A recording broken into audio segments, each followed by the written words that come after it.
Hello बच्चों, आइए प्रश्न समझते हैं। हमारा प्रश्न है, उस कोशिका का नाम बताइए जो महीनों और वर्षों तक द्विपट यानी डिप्लोटीन अवस्था में बनी रहती है।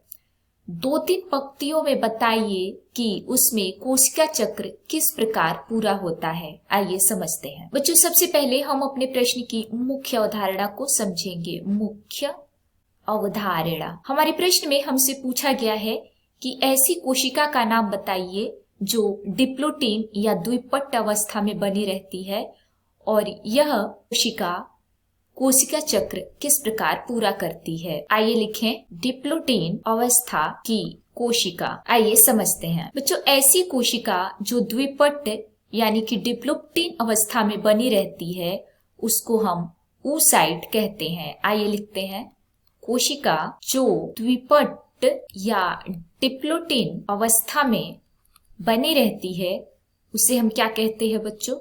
उसे हम oocyte कहते हैं। oocyte कोशिका को हम अपरिपक्व अंडाणु कोशिका भी कहते हैं। अपरिपक्व अंडाणु कोशिका। बच्चों, जो डिप्लोटीन अवस्था होती है यह प्रोफेज अवस्था की एक उप अवस्था होती है। डिप्लोटीन अवस्था किस प्रकार की अवस्था होती है?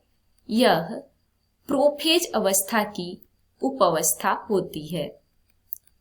प्रोफेज अवस्था की उप अवस्था। बच्चों, बात करें oocyte कोशिका की तो oocyte कोशिका महीनों या वर्षों बाद डाइकाइनेसिस अवस्था में जाते हैं। आइए लिखते हैं, oocyte कोशिका कुछ समय के बाद डाइकाइनेसिस अवस्था में जाते हैं। डाइकाइनेसिस, जिससे इनके कयाज्मा या कैज़मेटा का अंत होता है।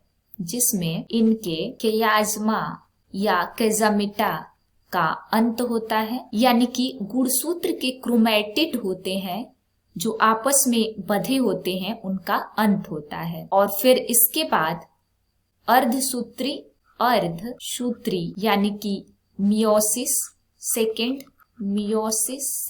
विभाजन होता है और इस विभाजन के बाद जनक कोशिकाएं 4 संतति कोशिकाओं में विभाजित हो जाती हैं। जनक कोशिकाएं क्या होती हैं बच्चों?